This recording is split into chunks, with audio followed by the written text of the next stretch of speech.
Everyone, dear viewers, जैसे कि जानते हैं एग्ज़ाम बीपीएससी का बहुत करीब आ चुका है। उसी को मद्देनज़र रखते हुए एक ऐसे टॉपिक लेके आया हूँ जो सारे कंपटीशन के पॉइंट ऑफ व्यू से बहुत ही इम्पोर्टेंट है। अगर आप यूपीएससी देते हैं, कोई स्टेट पीसीएस देते हैं, आरएस देते हैं या बीपीएससी देते हैं, एसएससी, बैंकिंग, रेलवे, कोई भी कॉम्पिटिटिव, उससे 2-4 क्वेश्चन ये टॉपिक से आते ही हैं। तो इसी के ध्यान में रखते हुए आज का मेरा मुख्य विषय है, मुख्य लेक्चर है, टॉपिक है बौद्धिज़्म और जैनिज़्म। तो चलिए जानते हैं उसके बारे में कुछ पॉइंट्स जो आपको एग्ज़ाम के पॉइंट ऑफ व्यू से बहुत इम्पोर्टेंट है। देखिए, जैन धर्म का अगर हम थोड़ी सी बात करें इनके बारे में, तो देखिए ये है, आपको जैन धर्म की देख रहे हैं, उनका फिगर है, ठीक है। जैन धर्म का वास्तविक प्रसार 6ठी शताब्दी के ईसा में। देखिए, 6ठी शताब्दी एक ऐसा ईसा पूर्व था कि इस समय लोगों को एक ऐसे धर्म की ज़रूरत था जो सरल हो, आसान हो, जिसे फॉलो करना, ठीक है। तो उसी के बीच में बौद्धिज़्म और जैनिज़्म जो आया था। तो देखिए, हम जैनिज़्म के बारे में जानते हैं। जैनिज़्म का वास्तविक प्रचार 6ठी शताब्दी ईसा पूर्व में से देखने को मिलता है। जैन परंपरा के अनुसार जैन धर्म में 24 तीर्थकार हुए, ठीक है, 24, ठीक है, तीर्थकार हुए। पहले अगर बात करें तो ऋषभदेव जो इनका संस्थापक था, 60 इसका चुनाव है, ठीक है, इंडिकेशन है। 23 की बात करें पार्श्वनाथ है, सर्फ है, ठीक है। 24 की बात करें महावीर स्वामी जो है, जिनका सिंह है चुनाव। महावीर का जन्म 540 ईसा पूर्व में बिहार के कुंडल ग्राम में हुआ था। इनका पिता का नाम सिद्धार्थ, ठीक है, और माता का नाम त्रिशिला था।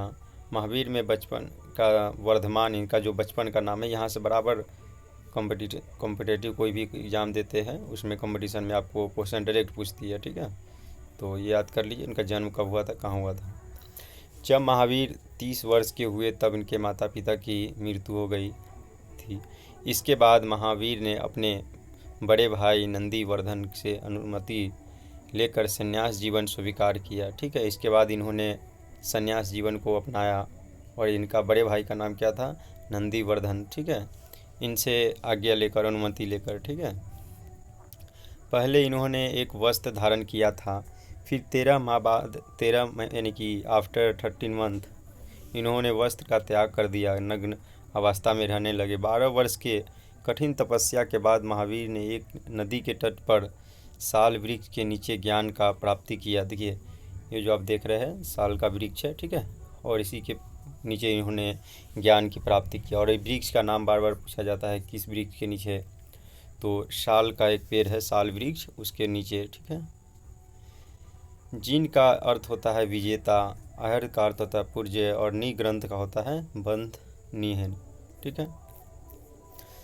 देखिए, इसके बाद महावीर ने अपने प्रथम उपदेश राजगीर में दिए, पाली भाषा में। ये लैंग्वेज बहुत इंपॉर्टेंट हो जाते हैं, कहाँ दिए थे और किस भाषा में, तो पाली भाषा में राजगीर में दिए थे। महावीर के अनुयायियों को निग्रंथ कहा जाता है और महावीर के प्रथम अनुयायी उनके दामाद जामिल थे, ठीक है। जामिल थे जो उनका दामाद प्रथम अनुयायी था, ठीक है। महावीर ने भिक्षुओं को पंच महाव्रत करने का उपदेश दिया था, लेकिन ये 5 महाव्रत बहुत ही कठिन है, इनका पालन करना गृहस्थों के लिए संभव नहीं था। इसलिए महावीर ने गृहस्थों को 5 अनुव्रत करने का उपदेश दिया। आप देखिए, जानते हैं कौन कौन। पहला अहिंसा, अमृता, ठीक है, आचर्य, चोरी नहीं करना, अपरे की संपत्ति अर्जित नहीं करना, ब्रह्मचार्य, ठीक है। ये जो है 5 जो है इन्होंने दिया था, ठीक है। फिर चलिए हम नेक्स्ट स्लाइड में जानते हैं करा जैन धर्म के त्रिरत्न। जैन धर्म के जो त्रिरत्न के बारे में बता रहे हैं। देखिए, साम्यक ज्ञान, साम्यक दर्शन और साम्यक आचरण, ठीक है। साम्यक ज्ञान, साम्यक दर्शन और साम्यक आचरण, ठीक है। फिर हम बात करते हैं जैन साहित्य की। कल्पसूत्र जैन धर्म का महत्वपूर्ण ग्रंथ है, ठीक है, महत्वपूर्ण ग्रंथ है। जिसकी भाषा संस्कृत में है और इसकी रचना भद्रबाहु ने किए थे, ठीक है। जैन धर्म मानने वाले राजा चंद्रगुप्त मौर्य ठीक है, उदयन, चंदेल शासक। और इसकी बात करें तो इन्होंने खजुराहो को जो टेम्पल देख रहे हैं मध्य प्रदेश में, ठीक है, एमपी में खजुराहो की टेम्पल, खजुराहो की जो टेम्पल है ना, उन्होंने बनाया था। उदयन को जानते हैं, कितना पटना के जो प्रसिद्ध थे, चंद्रगुप्त मौर्य के जानते ही हैं, ठीक है, ये आपको बिल्कुल ही सबसे परिचित आप है। चंद्रगुप्त मौर्य के शासनकाल में ही प्रथम जैन संगति का आयोजन पाटलिपुत्र में किया गया था, ठीक है, चंद्रगुप्त मौर्य के समय में, या बराबर यहाँ से क्वेश्चन आते हैं, किया था। और यही से जैन धर्म को संप्रदायों में विभाजित किया गया। देखिए, दिगंबर और श्वेतंबर दो इसमें होता है। दिगंबर का होता है नग्न रहने वाला, और श्वेतंबर होता है श्वेत वस्त्र जो धारण करते हैं, ठीक है, ठीक है। नग्न वाले बताइए, एक जो साधु था आप लोग जानते हैं, तरुण सागर जी, तरुण सागर, ये एक शान यानी कि दिगंबर है जो जैन का अनुयायी। इन्होंने भी वो देखते हैं रजत शर्मा की जो आपकी अदालत है उसमें इन्होंने आया था, ठीक है, आप देखिएगा, अगर नहीं देखे तो आपकी अदालत में रजत शर्मा का जो चलता है उसमें इन्होंने आया था, ठीक है, इसने तरुण सागर ने, ठीक है, नग्न अवस्था में। देखिए, चंदेल शासक के खजुराहो के प्रसिद्ध जैन मंदिर का निर्माण करवाया, ठीक, अभी बताया था आपको, जैसे चंदेल शासकों ने खजुराहो का प्रसिद्ध जैन मंदिर का निर्माण करवाया। दिलवाड़ा के जैन मंदिर का निर्माण चालुक्य और सोलंकी ने करवाया था, ठीक है। देखिए, यही आपका खजुराहो की टेम्पल देख रहे हैं, ये जो है, ठीक है, देखिए ये सब खजुराहो की टेम्पल है, ठीक है। और यूनेस्को का ठीक है, यूनेस्को का भी ये हेरिटेज है, ठीक है, वर्ल्ड हेरिटेज में इसका नाम दर्ज है। चलिए आगे चलते हैं। जैन साहित्य का कल्पसूत्र, ठीक है, ये तो हमने कर लिया है, ठीक है। देखिए, अगर इनकी मृत्यु की बात करें तो 72 ईयर यानी कि 72 वर्ष की आयु में महावीर की मृत्यु 668 ईसा पूर्व बिहार में राज्य में पावापुरी में हुआ था, ठीक, कहाँ हुआ था इनकी, पावापुरी में हुई थी। बौद्ध धर्म और जैन धर्म में अंतर, देखिए आपको पूछा जाता है दोनों में अंतर क्या है, तो देखिए बौद्ध धर्म का प्रचार प्रसार विदेश में हुआ, जबकि जैन धर्म का भारत में तक ही सीमित रहा, ठीक है, ठीक है। जैन धर्म के ग्रंथों को अंग तथा बौद्ध धर्म के ग्रंथों को त्रिपिटक कहा जाता है। जैन धर्म में घोर तपस्या को शुभ माना जाता है, जबकि बौद्ध धर्म में तपस्या का विरोध किया गया, ठीक है। देखिए क्या डिफरेंस। दक्षिण भारत के प्रसिद्ध जैन केंद्र श्रवणबेलागोला में स्थित है, ठीक है, ये आप याद रखिए, ठीक है। चलिए, यहाँ तक हमारा सीरीज अभी तक आपको जैन धर्म के बारे, जैनिज़्म के बारे में बताया, ठीक है। अभी हमने जैनिज़्म के बारे में आपको बताए हैं, ठीक है। और चलिए, इसके बाद मैं आई होप कि आपको ये समझ में ये लेक्चर आ गया होगा, और हम नेक्स्ट स्लाइड में बात करेंगे बौद्धिज़्म की, ठीक है, उसको भी जानते हैं बौद्धिज़्म क्या है। इसमें जितने सारे इम्पोर्टेंट टॉपिक था आपको देखे हाईलाइट कर दिए हैं, 2-4 बार आप इस वीडियो को देखें, आपको बस इससे बाहर का एक भी क्वेश्चन नहीं आएगा, सारा क्वेश्चन यहीं से राइज करते हैं कोई भी एग्ज़ाम देते हैं तो, ठीक है। देखिए, देख रहे हैं ना,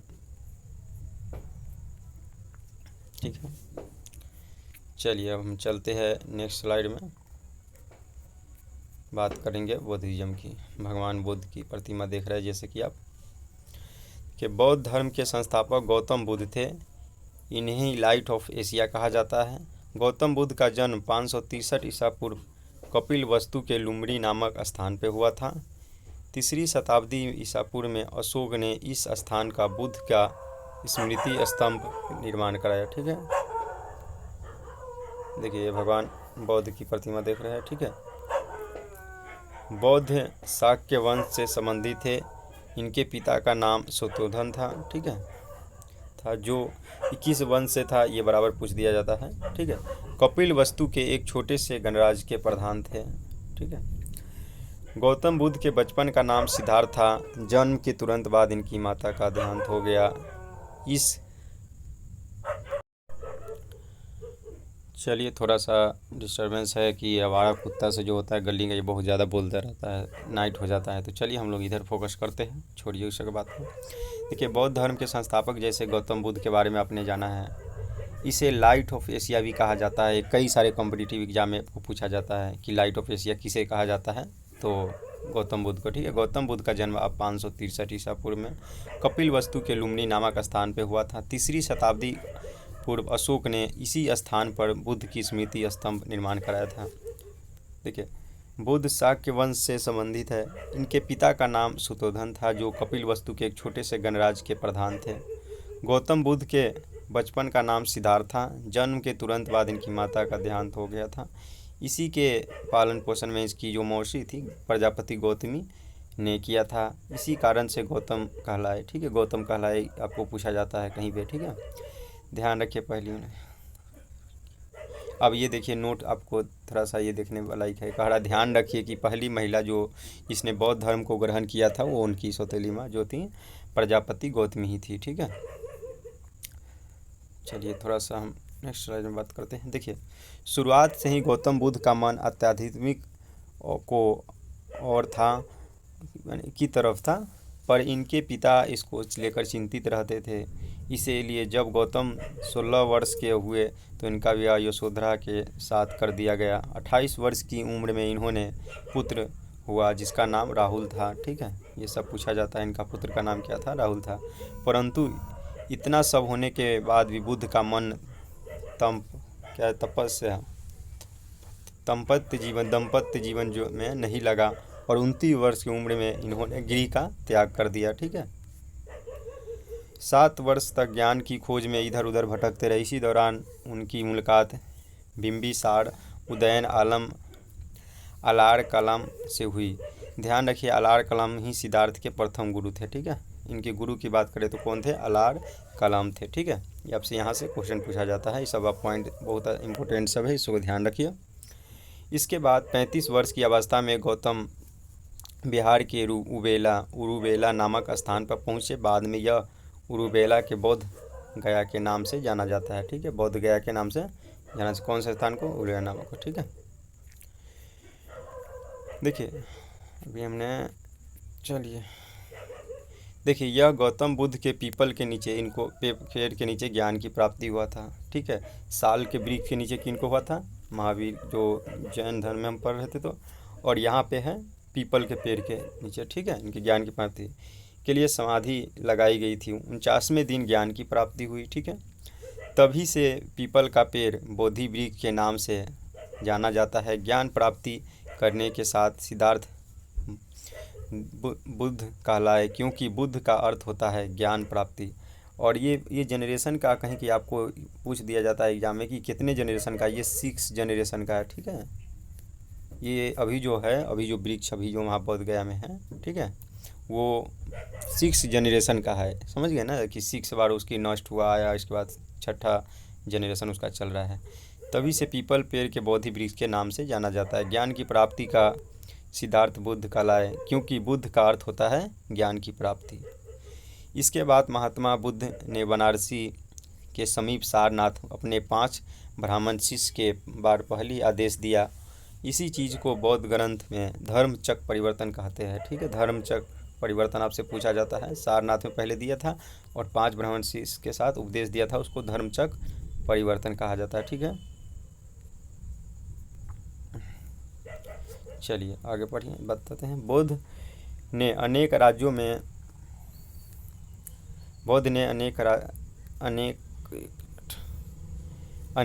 में भ्रमण किया, उपदेश दिए। प्रमुख प्रचार केंद्र मगध था और बिंबिसार उदयन जैसे मगध शासक बुद्ध के अनुयायी बन गए। ठीक है, बुद्ध ने सबसे ज़्यादा उपदेश श्रावस्ती में दिया। ये आपसे पूछा जाता है कि बुद्ध ने सबसे ज़्यादा उपदेश कहाँ पर दिए थे, तो श्रावस्ती में दिए थे। ठीक है, बौद्ध धर्म के प्रचार के लिए महात्मा बुद्ध ने बौद्ध संघ की स्थापना की। संघ वह स्थान था जिसमें भिक्षु अपना घर छोड़कर निवास करते थे और जीवन भर बौद्ध धर्म का प्रचार करते थे।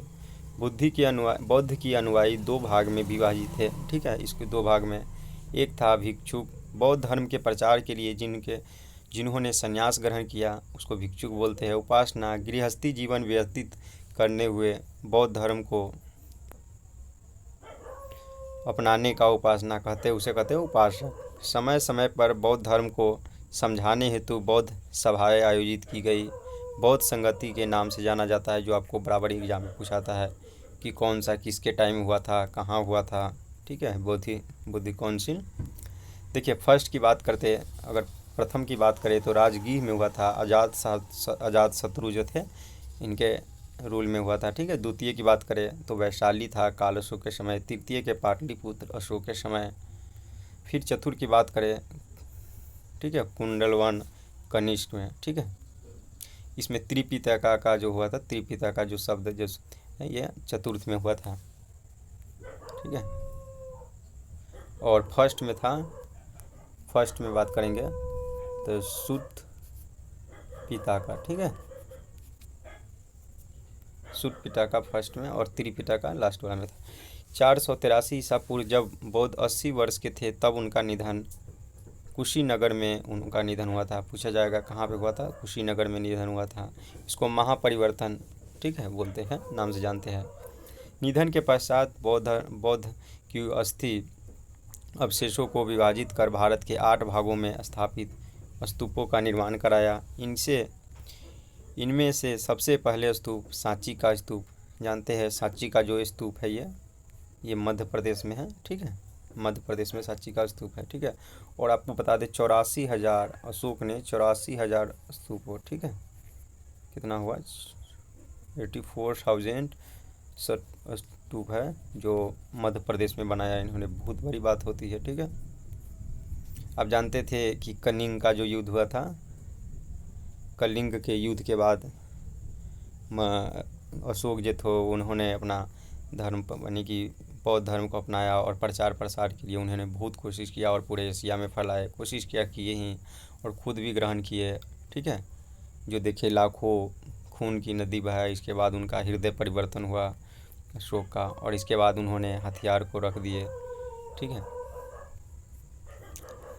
फिर बात करते हैं बौद्ध धर्म के 3 रत्न जो थे उनके बारे में। बौद्ध धम्म संघ, ये 3 जो थे इनका रत्न थे। ये आपको एग्ज़ाम में यूपीएससी में या बीपीएससी में बराबर पूछा जाता है। ठीक है, बौद्ध का सबसे पवित्र त्यौहार वैशाखी पूर्णिमा है, जिस बौद्ध पूर्णिमा के नाम से जाना जाता है। बुद्ध पूर्णिमा आप गाँव में सुनते रहिएगा। ठीक है, वो सब बौद्ध सबसे पवित्र त्यौहार इनका वही है, उसी दिन पूर्णिमा को। बौद्ध के प्रमुख ग्रंथ की बात करते हैं तो त्रिपिटक है। ठीक है, अभी आपको बताया था त्रिपिटक के बारे में।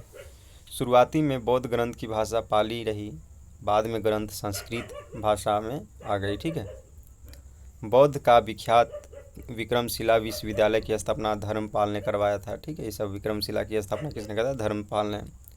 भारत में उत्पन्न सबसे अंतिम बौद्ध धर्म ग्रंथ देखिए वामशाह था पाकंशनी। ठीक है, इसको याद रखना है। धातु के सिक्के सबसे पहले बौद्ध काल में ही प्रकट हुए थे। ठीक है, देखिए इसमें थोड़ा सा आपको क्वेश्चन कर लेते हैं जिससे आपको थोड़ा सा अच्छा। त्रिपिटक के बारे में, ग्रंथ के बारे में, तो देखिए आप जानते ही त्रिपिटक किससे है, बौद्ध धर्म से है। ठीक है, बौद्ध धर्म के निम्नलिखित में से किस स्थान पर महापरिवर्तन परिनिर्वाण हुआ था, आप जानते ही हैं। ठीक है, कहाँ हुआ था बताइए, कुशीनगर में। ठीक है, किस शासक ने बौद्ध के लिए विख्यात विक्रमशिला विश्वविद्यालय की स्थापना किया था, धर्मपाल ने। ठीक है, फिर थोड़ा सा आगे आते हैं। बौद्ध ग्रंथ के पिटकों की रचना निम्नलिखित में से किस भाषा में की गई, पाली भाषा में। ठीक है, फिर सांची का क्यों विख्यात है। ठीक है, अशोक के सांची क्यों विख्यात है, चट्टानों को काट कर बनाए गए मंदिर। ठीक है, सॉरी चट्टान बौद्ध का स्तूपा है। ठीक है, देखिए सांची क्यों विख्यात हो गया। ठीक है, गौतम बुद्ध ने अपने प्रथम उपदेश कहाँ दिए थे, सारनाथ में। ठीक है, फिर हम बात करते हैं 7वां, बोध गया स्थित है, बिहार में स्थित है। कहाँ जानते हैं आप, बिहार में स्थित है। देखिए सिद्धार्थ बुद्ध को ज्ञान प्राप्ति कहाँ मिला था। ठीक है, आप थोड़ा गेस कीजिए इसको, कहाँ मिला था कीजिए, आप इसको कमेंट में आप बताइए इसका आंसर। ठीक है, सारनाथ बुद्ध का प्रथम प्रवचन कहलाता है। ठीक है, आपको बताए थे क्या कहलाता है, महानी परिवर्तन। ठीक है, सॉरी धर्म चक्र परिवर्तन। ठीक है, इस प्रकार से कुछ आपको ऑब्जेक्टिव के फॉर्म में भी बताया और सारे क्वेश्चन को हमने सारे पॉइंट वाइज बौद्धिज्म जैनिज्म को बहुत शॉर्ट लेक्चर में आपको बहुत सारा पॉइंट को बताया। इस तरह से यहाँ पे लेक्चर समाप्त होता है। चलिए मिलते हैं किसी नेक्स्ट लेक्चर के लिए में, तब तक के लिए फ्रेंड धन्यवाद।